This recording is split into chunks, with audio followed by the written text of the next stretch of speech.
caso do Banco Master e toda essa exposição em relação ao escritório da família do ministro Alexandre de Moraes. E olha só, Viviane Barsi, ela atua no processo que foi enviado pela Justiça de São Paulo à Toffoli. Olha a parceria aí mais uma vez da dupla, né? A Justiça Federal de São Paulo encaminhou ao ministro Dias Toffoli do STF um processo que apura acusações, aliás, operações suspeitas da construtora Gafisa. A decisão revelou que o Banco Master aparece como terceiro interessado no inquérito e é representado pelo escritório da advogada Viviane Barsi de Moraes. Bom, a juíza Maria Isabel do Prado, Rafael, ela é responsável pela decisão e confirmou que o escritório de Viviane firmou com o Master o contrato de 129 milhões. 2 filhos de Moraes, o Alexandre e a Giuliana, também atuam no caso como advogados da instituição. Esse processo investiga se os empresários Nelson Tanuri e Gilberto Benevides cometeram crime de uso indevido de informação privilegiada em operações da incorporadora Gafisa. Olha a gravidade disso. As denúncias do Ministério Público Federal indicaram conexões entre esse caso e os desvios apurados no Master, que sofreu liquidação pelo Banco Central em novembro de 2025. Rafael, chama atenção porque o Nelson Tanuri, de fato, ele até então se apresenta como ali o fundador da REAG Investimentos, que foi liquidada na semana passada, mas está cada vez mais evidente a sua ligação com o Banco Master. Não à toa, a Polícia Federal o aponta como uma espécie de sócio oculto, não é isso? Olha, Berenice, a gente aprende muito nas origens, para bem e para mal. Então, 2 aspectos iniciais. Dias Toffoli vem de onde? A Lava Jato versou sobre patrimônios ocultos, entre outras coisas. A gente vê mais ou menos se repetir um cenário que aconteceu com o atual presidente da República, mas agora em um andar de cima, o STF. Agora, é interessante até para a gente prender os espectadores, alguns dados, Berenice, como historiador, quando há um ineditismo e um superlativo, ou seja, nunca aconteceu e é o mais assintoso fato da história em determinado degrau, é legal a gente pontuar. Anota só mais esse número aí, Berenice. 18.424. 18.424. Esse é o número, hoje, de juízes, desembargadores, juízes auxiliares e ministros do Poder Judiciário brasileiro. De 18.424 juristas, digamos assim, porque em parte a gente está cedendo elogio e julgamento de mérito positivo para quem não o é, tem decretado diálogos em sigilo pelo Banco Central. Foi a primeira vez na história, foi em 8 de janeiro desse ano, o que torna a data ainda mais perversa, digamos assim, e o STF nunca tinha tido, tal como os degraus anteriores do Poder Judiciário brasileiro, ninguém com reuniões em sigilo. Me refiro a Alexandre de Moraes e o Banco Central, até porque foi público isso. As reuniões que Moraes teve com Galípolo para tratar de parte do que você aqui aponta, primeiro foram negadas no sentido de abordarem o caso Master, seria sobre a Lei Magnitsky. No dia seguinte a essa alegação, em 8 de janeiro, o que torna a data ainda mais simbólico no sentido do desequilíbrio institucional, o Banco Central decreta que em mais de 22 mil dias da sua história, para a nossa audiência, uma pequena contextualização, o Banco Central existe desde 31 de dezembro de 64, são 22 mil dias aproximadamente, até se algum ministro aí souber que são 22 mil dias, até multam o Banco Central e derrubam o sigilo se bobear. Mas brincadeiras à parte, Berenice, chama a atenção primeiro o fato de que por que temos o primeiro sigilo decretado pelo Banco Central a um magistrado brasileiro na história. Pergunta 1. Pergunta 2.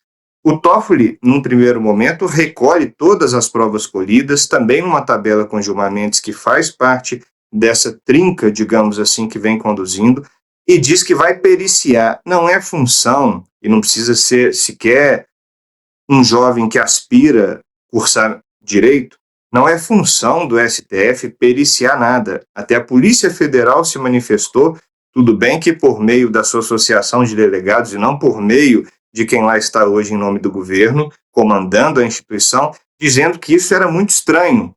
E que ruim terem que dizer, Berenice, muito estranho, porque o adjetivo que certamente quiseram usar não era estranho. Portanto, eu deixo essa primeira parte da resposta, essa inquietude para a nossa audiência.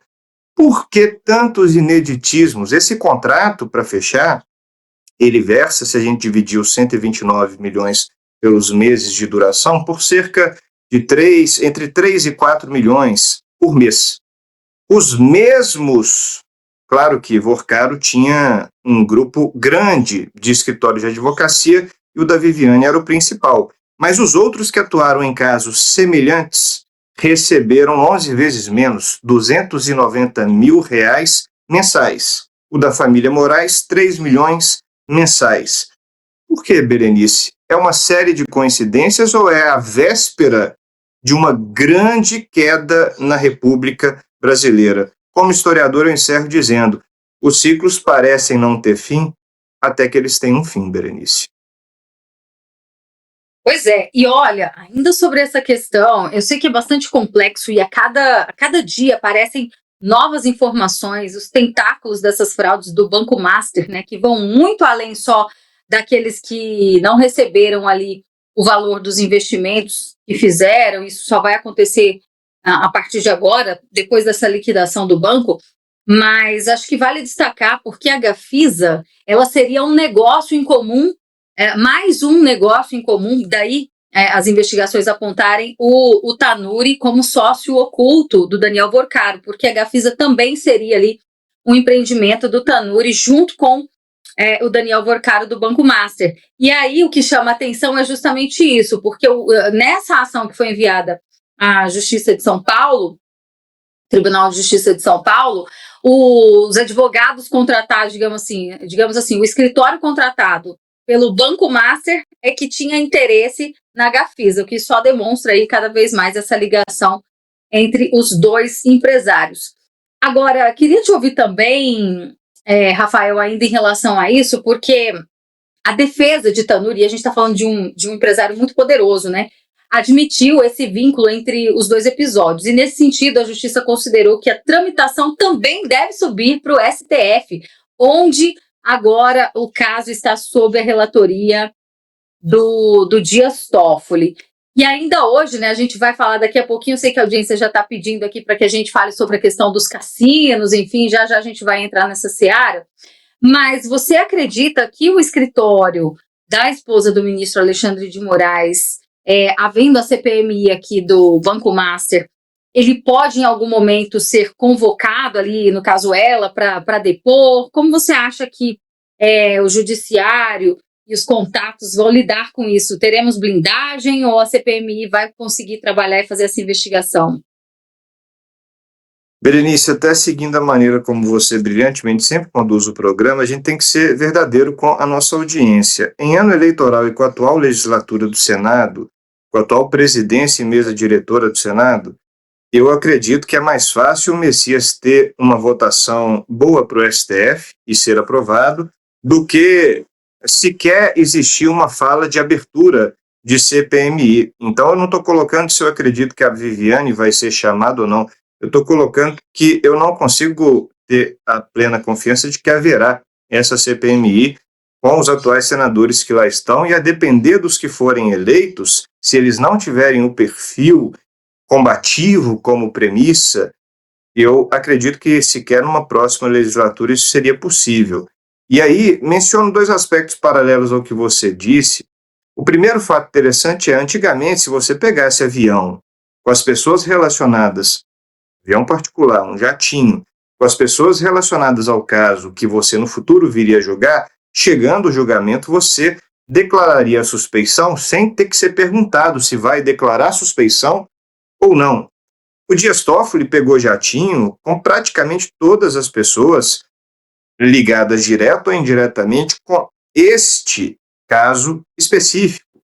O Alexandre de Moraes, a gente não precisa falar sobre suspeição ou não, porque quando ele expõe um vídeo no final de um julgamento em que existem cartazes contra ele e ele está ali na condição de quem dá a sentença e os outros vão seguir ou não, ali a gente sequer precisa perder tempo falando sobre suspeição. Então não acredito nesse cenário, mas para nossa audiência não ficar desanimada, recentemente eu fui perguntado pela apresentadora parceira sua, Anne, no final do dia, numa entrevista à noitinha aqui na Revista Exato, nós todos fomos, né, se a esperança Trump existia.